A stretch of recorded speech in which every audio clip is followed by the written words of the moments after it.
नमस्कार दोस्तों, मैं हूं सौरभ। आज आओ बातें करें कार्यक्रम का 12वें अंक में हमारे संग मौजूद हैं प्रशांत बाजपेयी जी, जो कि मात्र 32 वर्ष के हैं और इनके अंदर बहुत सारी खूबी होने के कारण समग्र ने आज इनको अपने प्लेटफॉर्म पर आमंत्रित किया। इस कार्यक्रम में मुख्य रूप से दो चीज़ें इनके अंदर देखी गई। एक तो इनकी सोच देश के प्रति बहुत पॉजिटिव है, बहुत ही धनात्मक है। इसके साथ साथ ये अच्छे कवि भी हैं। युवा अध्यापक होने के नाते ये रम्या बेहड़ में अध्यापक भी हैं बेसिक में, और इनके पिताजी भी अध्यापक रहे। तो हमारा मानना यह है कि आइए इस नए टीचर से, इस नए अध्यापक से कुछ चीज़ें से हम सभी लोग रूबरू होते हैं और इनसे प्रशांत जी से पूछते हैं कि भाई आपका देश के प्रति क्या रुझान है, एक अध्यापक को कैसा होना चाहिए और शिक्षा के विषय में आप क्या कहना चाहेंगे। तो प्रशांत जी, आपका बहुत बहुत हार्दिक अभिनंदन हमारे चैनल में। धन्यवाद सौरभ जी। जहाँ तक मेरा मानना है कि शिक्षा किसी भी राष्ट्र की संस्कृति को एक पीढ़ी से दूसरी पीढ़ी में हस्तांतरित करती है जी। और एक शिक्षक का पद कोई फूलों की सेज नहीं, वरन कांटों भरा ऐसा मुकुट होता है जिसकी एक एक चुभन उसे उसके कर्तव्यों की याद दिलाती है। अगर हम बात करें आज की शिक्षा व्यवस्था की, तो कहीं ना कहीं आज की शिक्षा व्यवस्था जो हमारी संस्कारों से बढ़कर चली थी, उसमें कहीं ना कहीं परिवर्तन देखने को मिल रहा है। अगर शिक्षा की बात की जाए या शिक्षित समाज की बात की जाए, तो अगर किसी भी व्यक्ति को किसी गरीब की चूल्हे की रोटी को देखकर उसकी वेदना समझ में नहीं आती है, तो वो शिक्षित नहीं है।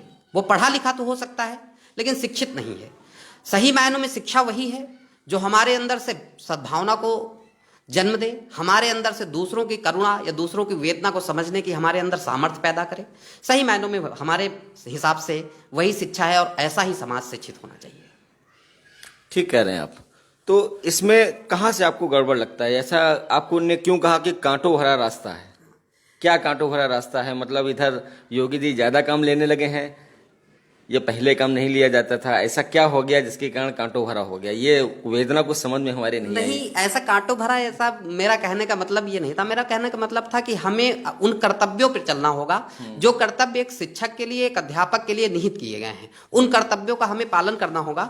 और शिक्षा व्यवस्था की अगर बात की जाए, तो शिक्षा व्यवस्था में जो आधुनिकता को लाना होगा, औपनिवेशिकता को नहीं लाना होगा। ये आपने अच्छी बात बोली। आधुनिकता से संबंधित आप क्या राय देना चाहते हैं? कैसा होना चाहिए समाज? हाँ, समाज ऐसा होना चाहिए हमारे हिसाब से सौरभ जी कि जैसे हमारा देश जब आजाद हुआ, अगर हम बात करें 15 अगस्त सन 1947 को, तो 16 अगस्त 1947 की अगर बात की जाए, तो जो हमने एडाप्ट करने की कोशिश की, वो हमने औपनिवेशिकता एडाप्ट करने की कोशिश की, ना कि आधुनिकता। एक हमें दृष्टांत याद आ रहा है कि जब फ्रांस की क्रांति हुई, तो फ्रांस की क्रांति में बहुत सारे जो वहाँ के फ्रांस के लोग थे, उनको जब बंधक बनाया गया और जब क्रांति के बाद उनको छोड़ा गया, तो वो बाहर जाने के बाद फिर वापस अपने जो बैरक थी उसमें वापस आ गए। तो एक क्रांतिकारी को बड़ा आश्चर्य हुआ और उसने पूछा कि आप ऐसा क्यों कर रहे हैं?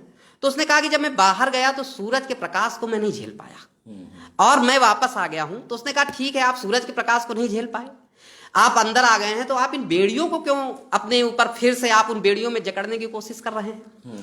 तो उसका जवाब सुनकर आश्चर्य तब हुआ कि उसने कहा कि इसकी आदत मुझे पड़ गई है। तो कहीं ना कहीं औपनिवेशिकता की हमें आदत पड़ चुकी है। आज हमारे पाठ्यक्रम में जब जी फॉर जेंटलमैन पढ़ाया जाता है, तो हमारा बच्चा जब जी फॉर जेंटलमैन में एक सूट बूट भरे पहने हुए एक व्यक्ति की छाया को देखता है, तो उसके दिमाग में जेंटलमैन की जो पिक्चर बन जाती है, जेंटलमैन की जो आकृति बन जाती है, वो सूट बूट पहने हुए व्यक्ति की बन जाती है। तो उसका जो रोल मॉडल, उसका पिता, जो किसान पिता जो धोती कुर्ता पहने हुए होता है, वो उसको रोल मॉडल नहीं बनाता है। वो रोल मॉडल उस जेंटलमैन को बनाने की कोशिश करता है। तो कहीं ना कहीं जो औपनिवेशिकता में चेंजेस करना होगा, औपनिवेशिकता या कोलोनाइजेशन से हमें दूर होना होगा। और जो आधुनिकता है, हमारे संस्कारों को लेके हमें आधुनिकता को एडाप्ट करना होगा। तो हमारा मानना है कि जो शिक्षा व्यवस्था में औपनिवेशिकता को हम एडाप्ट कर रहे हैं, उससे दूर हटके हमें आधुनिकता को लाना होगा। बिल्कुल ठीक बात कह रहे हैं, क्योंकि आप ये देखिए लगभग बच्चे इंग्लिश मीडियम में पढ़ रहे हैं और इंग्लिश मीडियम में जो लिटरेचर पढ़ाया जा रहा है वो बिल्कुल जस्ट अपोजिट है भारतीय संस्कृति से। इसके बारे में आप क्या कहना चाहेंगे? संस्कृति का बहुत फर्क पड़ता है, लेखन का, पाठन का, इसका बड़ा फर्क पड़ता है। जो हम लोग टाइम पे बहुत सारे ऐसे फ्रीडम फाइटर थे जिनके बारे में हम लोगों ने उसके बारे में जीवनी पढ़ी है, बहुत सी इस टाइप की जीवनी पढ़ी है, उसके आधार पे हमको अपने इतिहास के बारे में जानकारी होती थी। और आज की डेट में जो बच्चे अपना जो पाठ्यक्रम पढ़ रहे हैं वो बिल्कुल जस्ट अपोजिट है।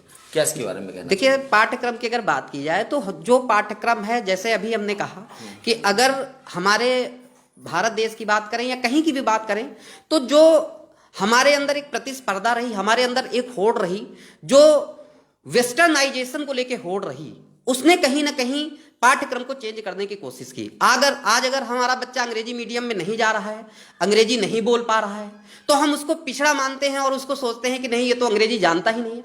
आज हर एक गार्जियन ये सोचता है कि नहीं, हमारा बच्चा फर्राटे की अंग्रेजी बोले। आज हम उसको हिंदी या जो पहले की हमारी संस्कृत थी, जो हमारे संस्कार थे, उनसे दूर हटा के हम उसको ऐसी दिशा में लेके जा रहे हैं कि ठीक है, अगर हमारा बच्चा, अगर किसी कक्षा में 40 बच्चे हैं, तो हम अपने बच्चे से ये एक्सेप्ट करते हैं कि हमारा बच्चा हमेशा टॉप पे बना रहे, और हर एक गार्जियन चाहता है कि उसका बच्चा टॉप पे बना रहे। यही प्रतिस्पर्धा की अंधी होड़ है जो कहीं ना कहीं वेस्टर्नाइजेशन को अडॉप्ट करने के लिए हमें बाध्य कर रही है, कहीं ना कहीं अंग्रेजी की तरफ हमें बाध्य कर रही है, और जो हमारी जो मातृभाषा थी उससे जो विमुखता है, इसका कहीं ना कहीं जो परिणाम है, वो बच्चों पे जबरदस्ती अंग्रेजी का एक जो प्रभाव है उनके दिमाग में बिठा देना कि नहीं, अगर बच्चा अंग्रेजी में बहुत अच्छा नहीं बोल पा रहा है तो वो उस दौड़ में अपने आप को बाहर महसूस कर रहा है। ठीक बात है, आप बिल्कुल सही कह रहे हैं और हम खैर इस बात से सहमत भी हैं। नारी सशक्तिकरण एक चल रहा है, बहुत मुहिम बढ़िया चल रही है, क्या इसके बारे में कहना चाहेंगे? देखिए, नारी सशक्तिकरण की अगर बात की जाए तो ये समाज के ऊपर एक विडंबना है और एक हास्यास्पद विषय ये आ जाता है कि आखिर इसकी जरूरत ही क्यों पड़ रही है।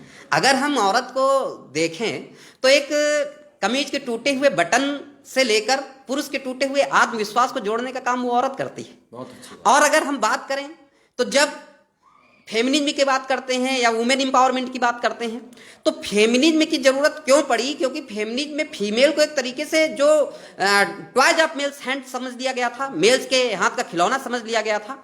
तो और औरतें जब लिखना शुरू की तो लोगों ने कहा कि नहीं, यू आर ए फीमेल, आप एक औरत हैं, आप कुक हैं, आप एम्ब्रॉयडर हैं, आप लिख क्यों रही हैं? आपको ऐसा वक्त आया क्यों? आप ये देखिए कि जब सीता जी का स्वयंवर हुआ था तो उसमें महिला को पूरी पावर थी कि वो जो सबसे ज्यादा शक्तिशाली और प्रभावशाली व्यक्ति होता था उसके गले में माला डाली जाती थी। योग्यता के आधार पे जो है वर्ग का चुनाव किया जाता था।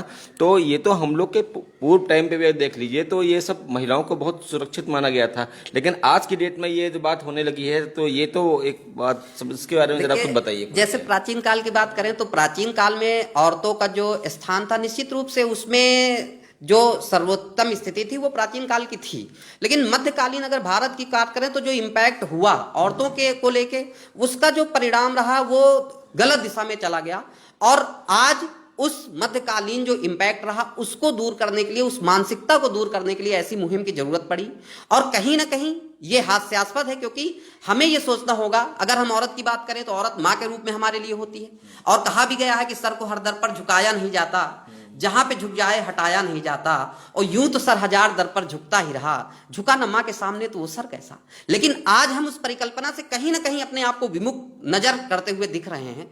और ये बहुत बड़ी हास्यास्पद या मैं कहूं तो ये विडंबना है हमारे समाज की, कि हमारे समाज को परिष्कृत करने के लिए सरकार को योजनाएं लानी पड़ रही हैं, सरकार को ये कार्यक्रम चलाने पड़ रहे हैं। मतलब हमारा पुरुष समाज इतना भी नहीं सोच पा रहा है, लेकिन ये पूरे पुरुष समाज के लिए एप्लीकेबल नहीं है, पूरे पुरुष समाज के लिए लागू नहीं है। कुछ ही ऐसे तत्व हैं जिनकी मानसिकता को परिष्कृत करना जरूरी समझा, इसलिए ऐसे कार्यक्रमों को लाया गया। और निश्चित रूप से ऐसे कार्यक्रम समाज के लिए वरदान के समान है, औरत के लिए, माँ के लिए, या कहूँ स्त्री जाति के लिए ये वरदान के समान है। साथियों, ये हम लोग का जो समग्र का आओ बातें करें कार्यक्रम है, या समग्र की अगर आप मानसिकता को देखें तो हम लोगों ने हमेशा उन युवाओं को आप लोगों के सामने ला के प्रस्तुत किया जो बहुत योग्यता है। अपने लखीमपुर में भी योग्यता की कमी नहीं है, अपने देश में भी योग्यता की कमी नहीं है, लेकिन उनका डिस्प्ले होने में बहुत दिक्कत होती है। अपनी योग्यता दिखाएं किस जगह पे, तो समग्र ने हमेशा ऐसे लोगों को सर्च किया है और ढूंढ के एक कार्यक्रम बनाया जिसमें आप सभी लोग को लेके आते हैं, उनकी भावनाओं को सुनते हैं। अपने मैसेज बॉक्स में जरूर टाइप कीजिएगा इस चीज़ को कि आप इनकी बात से कितना सहमत हैं, क्योंकि कभी कभी एक बात से बहुत कुछ परिवर्तन आ जाता है। इसलिए आओ बातें करें कार्यक्रम हमारा इतना पॉपुलर रहा है। साथियों, इसी श्रृंखला में मैंने आपसे शुरुआत में एक चीज़ का बताया था कि ये कवि भी हैं। एक 32 वर्ष में इनके अंदर कवि, और 2 मिनट के अंदर ये अच्छी सी कविता बना के आप लोगों के सामने प्रस्तुत कर देता है। लेकिन इससे पहले एक हमारा आखिरी क्वेश्चन इनसे और है कि देश का स्वरूप कैसा होना चाहिए इनके हिसाब से। युवा हैं, अध्यापक हैं, और उसके नाते इनका स्वरूप क्या होना चाहिए, क्या मॉडल होना चाहिए देश का, एजुकेशन का, लिविंग का, या अभी इन्होंने नारी सशक्तिकरण के बारे में भी बहुत अच्छा बताया इन्होंने। तो आप एक अध्यापक भी हैं, तो मैं क्या उम्मीद करूं आपसे कि आप किस तरीके की स्वरूप चाहते हैं देश का। कि अगर देश की बात की जाए तो अगर देश प्रेम या देश की बात करें तो हमारे अंदर जो क्वालिटी होती है वो इन्नेट होती है। रूसो ने कहा था कि child is born free but bind with the chains, कि बच्चा तो स्वतंत्र रूप से पैदा होता है लेकिन उसको बांध दिया जाता है बंधनों में। तो ये जो बंधन है, ये भौतिक बंधन है, इनसे कहीं दूर हटके हमें अपने संस्कारों की तरफ, हमें अपने संस्कार की ओर बढ़ना होगा। और अगर देश की बात करें तो मातृभूमि के चरणों में प्राण प्रसूनों को समर्पित कर देने वाले दीवानों ने मानवता की सांसों को युगों तक सुरभित किया है, और जल्लाद की तलवार को, फांसी के फंदे को और सूली के सूल को आलिंगन करने वाले देश प्रेमियों की रक्त रेखाओं से इतिहास के स्वर्णिम पृष्ठ लिखे गए हैं। बहुत अच्छे। अटल जी ने कहा था कि हर एक व्यक्ति को भारत देश को जमीन का टुकड़ा नहीं वरन एक माँ के रूप में देखना चाहिए। अब आप इस जमीन के टुकड़े को माँ का रूप देना चाहते हैं तो मैं खुद कहूंगा, या अटल जी की बात को दोहराना चाहूंगा कि गौरी शंकर जिसकी शिखा है, हिमालय जिसका मस्तक है, कश्मीर मुकुटमणि है असम और पंजाब जिसके दो कंधे हैं, दिल्ली जिसका दिल है, विंध्याचल जिसकी कटी है, पूर्व घाट और पश्चिम घाट जिसके दो विशाल जंघे हैं, सागर जिसके चरणों को धोता है, चांद और सूरज जिसकी आरती उतारते हैं, ये हमारी भारत माँ। लेकिन कहीं ना कहीं आज हम इस जो देश प्रेम या देश के स्वरूप को कहीं ना कहीं परिवर्तित होते देख रहे हैं। देश प्रेम सही मायनों में आज वो है कि हर एक व्यक्ति अपनी जिम्मेदारियों का निर्वहन सही मायनों में करे, सही तौर तरीके से करे। तो देश प्रेम की अगर परिभाषा को देखा जाए या देश के स्वरूप को देखा जाए तो हर एक व्यक्ति अगर अपनी जिम्मेदारी, अपने कर्तव्यों का निर्वहन कर रहा है, क्योंकि कहा जाता है कि केवल प्रवृत्तियां ही किसी व्यक्ति एवं राष्ट्र का निर्धारण करती हैं। आधुनिक वस्त्रों के पहनने से बाह्य परिवेश बदलते हैं किंतु आंतरिक शुद्धता नहीं। इसलिए कहीं ना कहीं हर एक व्यक्ति अगर अपनी जिम्मेदारी का निर्वहन कर रहा है तो सच्चे मायनों में वो देश प्रेमी है। सच्चे मायनों में ऐसे ही देश की जरूरत है कि हर एक व्यक्ति अपनी जिम्मेदारी का निर्वहन करे, बस ऐसे ही देश अपने आप आगे बढ़ता जाएगा। बिल्कुल, बहुत अच्छी बात आपने कही।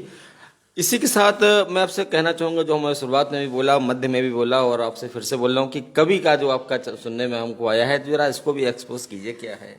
सर, किसी शायर ने कहा है, ये कहाँ से आपने सीखा? एकदम से मिनटों में आप कविता बना लेते हैं और आप तुरंत नाम ऐड करके बोल देते हैं, तो ये कैसे? मतलब हमने कई बार कोशिश की, किताबें मैंने भी बहुत सारी पढ़ी हैं, बहुत शायरी वाली किताबें पढ़ी, लेकिन मैं बना नहीं पाया। तो ये कहाँ से शौक एकदम से आपके अंदर आ गया? ये सर नेट होती हैं, और कहीं ना कहीं इसका जैसे कई मंचों का संचालन भी मुझे इस जिम्मेदारी मिलती है, और संचालन की वजह से ये चीज प्रतिभाएं, और मैं विद्या मंदिर का छात्र रहा तो कहीं ना कहीं वो चीजें मुझे आगे बढ़ने के लिए प्रेरित करती रहीं, मौके मिले। और अगर बात की जाए देश कविता के बारे में, तो कविता के बारे में वर्ड्सवर्थ जी ने कहा था कि poetry is the spontaneous overflow of powerful feelings. वो स्वतः उत्पन्न हो जाती है। तो मैं कहना चाहूंगा कि किसी शायर ने कहा था कि वो तो थी ही पुस्तक जो प्रकाशित हुई, वो तो थी ही पुस्तक जो प्रकाशित हुई, अप्रकाशित पुस्तक वतन के लिए, मैं करुण वीर श्रृंगार कुछ भी लिखूं, मेरा हर एक मुक्तक वतन के लिए, मेरा हर एक मुक्तक वतन के लिए। तो मैं कहना चाहूंगा कि एहसान फरामोशो सोचो हमने तुम पर क्या किया नहीं, एहसान फरामोशो सोचो हमने तुम पर क्या किया नहीं, आजादी की देवी का मुंह मांगा मोल दिया तुमको, माँ के लूहों से सराबोर घायल भूगोल दिया तुमको। बहुत अच्छी, बहुत अच्छी। मायूस पड़ोसी बनकर तुम हमसे नहरों का नीर मांगते हो, केवल धर्मांध निगाहों से कश्मीर मांगते हो। यदि कश्मीर दे भी दें तो ताजमहल भी मांगोगे, यदि ताजमहल भी दे देंगे तो तानसेन का मधुर तराना मांगोगे। और शायद तुम अकबर को मुसलमान बतलाते हो, इतिहास हमारा कहता है वो तो था केवल अकबर महान, और किस किस को युद्ध गवारा है, किस किस को रोटी प्यारी है, प्रश्न पूछ लो जनता से ये तो राय हमारी है, प्रश्न पूछ लो जनता से ये बहुत तो अच्छा, बहुत अच्छी आपने कविता सुनाई। वाकई में बहुत अच्छा गुण है, और ये बड़ा प्रभावी गुण है। कहीं भी महफिल में बैठे तो आपको लोग घेरते अवश्य होंगे। नहीं, ये सब अच्छा रहा। लेकिन आप इतनी कम उम्र में अच्छा संचालन, उसके आधार पे आपने बहुत अच्छा मतलब प्रेजेंटेशन दिया समग्र में। और मैं इस प्रोग्राम के लास्ट में आपसे एक चीज़ पूछना चाहूँगा कि भाई समग्र के बारे में आपकी क्या राय है? आपका इस चीज़ की इच्छा भी थी कि आओ बातें करें कार्यक्रम में हम आए, तो क्या सोच के आपने समग्र के बारे में ये सोचा? देखिए, समग्र की अगर बात की जाए तो समग्र का जैसे कई सारे हमारे जो अध्यापक गण हैं वो वेस्ट से भी बिलोंग करते हैं, तो जो समग्र का प्लेटफॉर्म है उसने जो रियलिटी है, जो वास्तविकता है। और एक अगर बात की जाए पत्रकार को, तो वो कलम का धनी होता है और स्पष्ट जो नीति है, स्पष्ट जो बातें, मैं तो अक्सर आपके देखा करता हूँ इंटरव्यूज और आपकी जो भी प्रतिक्रियाएं होती हैं, तो वो बड़ी स्पष्ट रहती हैं और बड़ी ही क्लियर क्रिस्टल बातें आपके द्वारा की जाती हैं। और मैं इस समग्र के साथ साथ आपका जो तरीका रहता है मोटिवेट करने का, तो मैं 4 पंक्तियां कहूँगा, एडिटेड हैं वो, कि निगाहों में मंजिल मचलती रही, गिरे फिर भी गिरकर संभलते रहे, हवाओं ने कोशिश बहुत की मगर सौरभ जैसे चिराग तो आंधियों में भी जलते रहे, सौरभ जैसे चिराग आंधियों में भी जलते रहे। धन्यवाद। लगता है इन्होंने हमारी स्थितियों को 5 साल में बहुत नज़दीक से देखा है, क्योंकि कई बार ऐसे मंजर आए जिसमें काफ़ी लड़खड़ाए, लेकिन हमारे प्यारे चहेते भाइयों और हमारे दर्शकों के माध्यम से चैनल आज तक मुस्तैदी से खड़ा हुआ है आप लोगों के सामने। और साथियों, ये हमारे वाजपेयी जी थे जिन्होंने बहुत अच्छी बात आप लोगों के समक्ष रखी। देश प्रेम के प्रति भी इनकी धारणा बहुत ही अच्छी लगी सुनकर, और युवाओं ने देश को हमेशा परिवर्तन किया है, दिशाओं का परिवर्तन किया है। ये भी एक मुहिम में लगे हुए हैं अपनी कविताओं के माध्यम से, अपनी विचारधारा के माध्यम से, जिसके माध्यम से आपने आज हमारे आओ बातें करें कार्यक्रम में आज ये पधारे यहाँ पे। इनका बहुत बहुत हार्दिक अभिनंदन। और इसी श्रृंखला में हमारे अगले आओ बातें करें कार्यक्रम, जो कि संडे को शाम को 5 बजे आएगा, जिसमें हमारे जैक क्वालिफाई एक स्टूडेंट है खुशबू पहवा जी, वो हमारे शाम को आओ बातें करें कार्यक्रम में आएंगी। आप लोग उस कार्यक्रम को भी जरूर देखें, और हमारे इस कार्यक्रम के बारे में कमेंट बॉक्स में, जो कि फेसबुक लाइव है, आप इस पर जरूर अपने कमेंट करें और हमारे छोटे भाई को जरूर प्रमोट करें। बहुत अच्छा लगा, बहुत बहुत धन्यवाद। Thank you.